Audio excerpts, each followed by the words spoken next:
Fishworks. That is indeed correct. Thank you for the introduction. So we're from Fishworks Restaurant in North Vancouver, located at 91 Lonsdale, just a very short jaunt up from the C bus if you're in the neighborhood. And we're doing a dish right now that, well, I mean, more accurately, credit where it's due. Chef is doing a dish right now that we often feature as it's halibut season.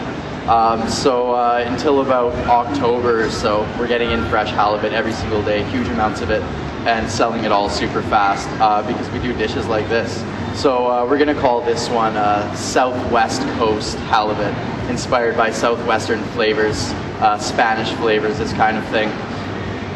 So the way we're going to attack this dish is to try to ensconce it in Spanish tasting things, variety of textures, flavors, classic things, and maybe some twists on things as well. So what we have here is our beautiful fresh halibut fillets, which come from formerly known as the Queen Charlotte Islands, so very local, very fresh stuff.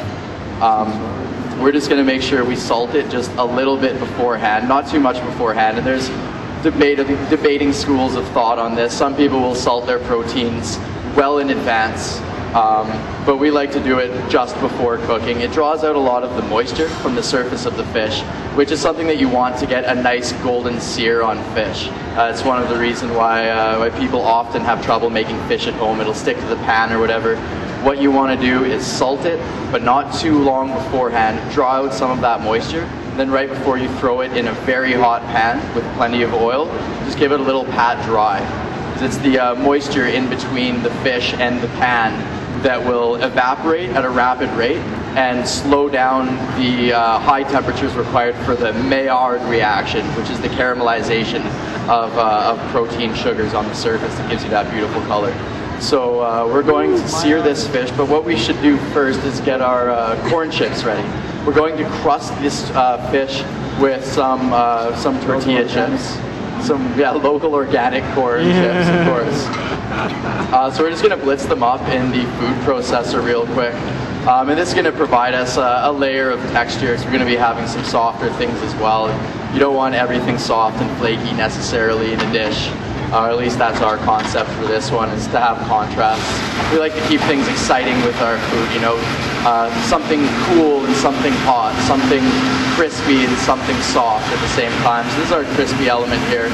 And also the flavor of the corn is going to go really, really well with the patatas bravas, which we're doing as our starch, and as well as an avocado puree. So very classic Spanish kind of southwestern flavors that are going on here. So we've got our pan here very hot, and we're going to make sure that we have some oil in this, just that it's ready to go whenever our fish is. I've been thinking you could do out some avocado here. And okay, so we'll get our avocado puree ready while our pans are hot here. This is going to be a very easy process. I'm a huge fan of this piece of equipment right here. A lot of people are not familiar with it. A very classical French piece of equipment called a tamis sieve. T-A-M-I-S, tamis. It's the same name as like tambourine, so that's how I remember it. So like the modern way of doing purees is you just throw it in a food processor. You don't really want all of that buzzing and mixing. You might ruin some of the texture, and it's just not the most classical way of doing things. And I'm a big fan of that kind of culinary tradition. So the way that I'm going to do this is half an avocado, tamis sieve. It's kind of hard for you to see from up there, but I'm just going to push it through. That's one of the best ways to make mashed potatoes as well, is you just take a potato, you bake it, leave it in the skins, and then cut it in half, and then you just push it through. So you see it comes out on the other side, pureed, and it was the simplest, easiest process. And I feel like the sham wow guy right now with this thing, so I might as well be tamis sieve, only $49.99. So that's how we're going to make our avocado puree. Really, really simple, really fast. So I recommend everybody have one of these pieces of equipment at home, especially if you don't want to be dirtying up a food processor for just a small amount of food. So Chef's got his corn chips ready to go there. I'm just going to push through a couple more avocados here. Help you out. So what are you going to do with the halibut there, Chef? How are you going to crust it?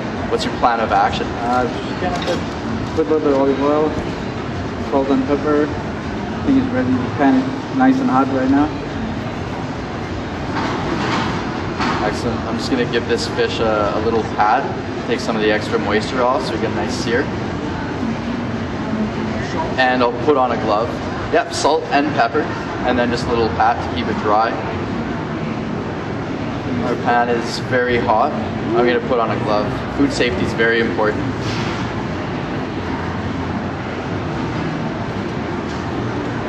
So you're not even adhering that with anything, egg or batter or anything. The corn will just stick right to the halibut. It'll stick right to it. It don't do anything.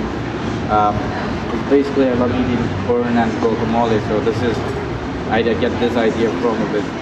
Just add some protein to it. So it's like a chips and guacamole, but you add a nice protein and nice potatoes and stuff like that.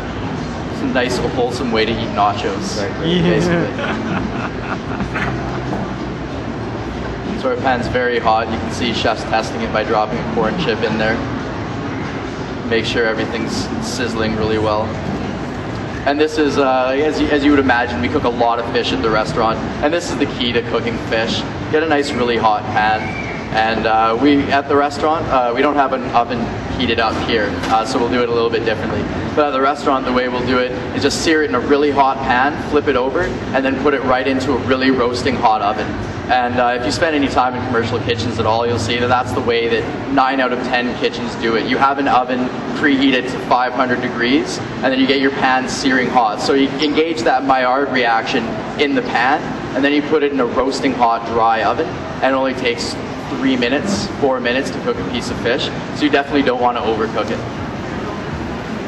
Just flip it and then put it in the oven so that you'll get some color on the bottom side of the fish. But the presentation side, as we call it, is the side that you sear in the pan. So that's the side that'll be face up on the plate. So the other side doesn't matter as much, but you do flip it so that you get even cooking. There's other techniques like linear cooking that are more or less important, but this is the most standard way of doing it, cooking things evenly. Ladies and gentlemen, So I'm just trying to get a nice color, nice and golden brown. Gators and Hawks stage will present 80 Elliott cocktails. Just nice and by Oh, this looks very nice. Rocks. That's in 5 minutes. 80 Elliott cocktails. Your chance to sample some exotic cocktails at the Grapes and Hops stage in the wine beer area. Okay, so we're going to start our patatas bravas now. And I'm more trained in French cuisine than I am in Spanish cuisine, but we like to experiment with global flavors. I mean, once you know flavors, you might not be able to do something like this. Is not a very classic patatas bravas. We take the idea and we make it taste good. So what we're going to do here is we've got some shallots, we've got some garlic, we've got some tomato sauce that we make in-house. We just brought some of that from the restaurant here. And we've got some new potatoes right over here. And these are local from Delta. And we just boiled them off, blanched them, some bay leaf, some black pepper, some thyme, and some salt in a pot of cold water. And then put the potatoes in the water, the cold water, bring it up to a boil, and then test them with a fork. So you put your dried spices and whatnot, your aromatics, into that boiling water, so that as they come to a boil, all that flavor gets subtly integrated into the potatoes. So that's a very important French technique for poaching potatoes. And then we've just sliced them into these little medallions. And this is the way I've had patatas bravas as a tapas dish in Spanish restaurants. So these little medallions. And so we're going to start with our shallots and our garlic.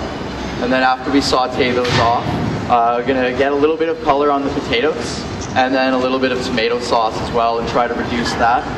And just a little bit of lime juice maybe to balance it out, add some acidity, a little bit of salt. Taste it, make sure it tastes good. It doesn't have to be perfectly classical. And this avocado puree, chef, what are we going to do to this one? I wish I had some tequila, but we forget to drink tequila. So. Do you have some tequila with you? Not today. Do you have some lime? Maybe a whole lot of salt.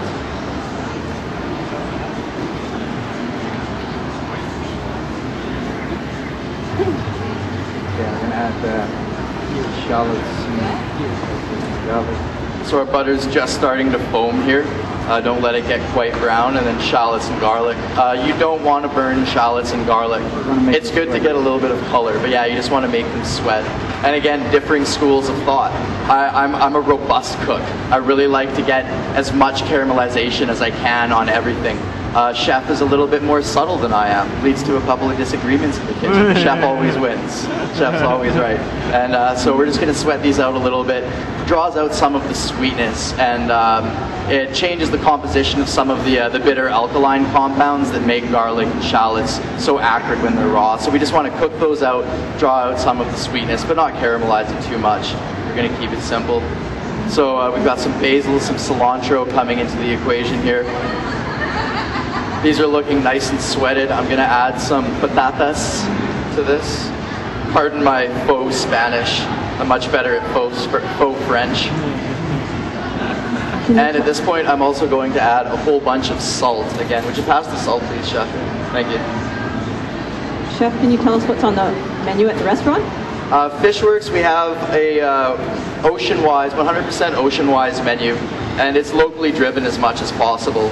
So fish is what we're all about. Fish, seafood. We get our tiger prawns even, are ocean-wise. They're farmed in Alabama, which is a really interesting story, which I probably don't have time for here. But if you come down to the restaurant, we definitely have time to tell you about more about our sourcing of things. But we're 100% ocean-wise. We're very locally driven. We also have vegetarian options, vegan options. We have a really nice risotto, which easily translates into a beautiful, creamy mushroom and cheese risotto for the vegetarians. We also have a 100% organic, locally farmed chicken dish, and we have an Alberta beef. So you have all of your options. If you know somebody in your family is not a fish lover, we have all of your bases covered. The address of the restaurant? Sorry? Your restaurant address? 91 Lonsdale, on First and Lonsdale. We've been open for about a year and a half now. Almost 2 years. So we've got just a couple of tablespoons of tomato sauce here. Did you add anything extra to the tomato sauce? Is it pureed tomatoes and? No, there is onion, there is oregano, there is thyme, there's shallots. So. And it's just been reduced down? Almost marinara sauce. Oh, this smells so good already. So let's add our herbs. Beautiful. Well, this is a really simple dish. This is like a couple of things coming together here. It's the best kind of cooking. Also, the best kind of cooking is when you don't cook at all. As a wonderful example, down there in the Bite of Vancouver booths, Fishworks is serving freshly shucked oysters that we just picked up this morning from Albion Fisheries. So 3 tickets per oyster. You should definitely go down and check out some of what we do best, which is not doing anything at all. It's part of the restaurant concept. I mean, we have our creativity, and we like to showcase what we can do as cooks, as well as just having really fresh local produce and fish, and just doing our best to represent it simply and let it speak for itself. And oysters are the best example of that. So go on down to our booth and check out some oysters. I had at least a couple of dozen of them myself yesterday, so I can guarantee that they are of the highest quality. Looks like we're almost ready to go here. Ready to plate. Alright, so I already have a larger plate, but we don't, so I'm going to serve it all. Oh, it's nice and simple. I like this. I'm excited. Good.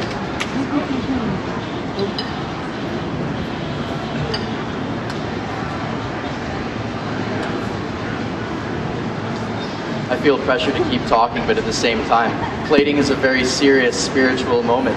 The final crux of which you can make decisions to best represent this fish.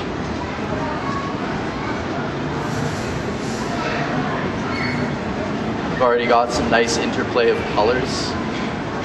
Some red, some green, some yellow. Different shade of green going on top there. Oh, that's a beautiful thing. We got that in the camera.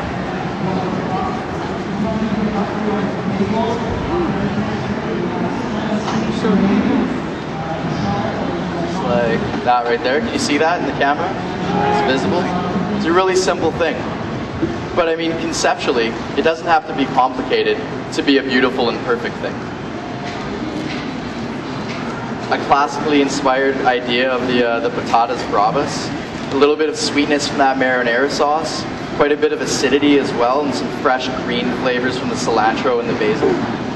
And then just beautiful, simple halibut that we haven't done too much to be kind of a canvas for these flavors. And then creaminess of the avocado puree. You can see how quickly we whip that up. This is the kind of cooking that we want to promote and inspire, I think. It's like, you should cook at home. You should try these kinds of things because they're really simple. But if you pay attention to the details and you respect the ingredients and you let them shine through, you're going to have beautiful food just like this. Sure. But better still, come down to the restaurant and try ours. We do it really well.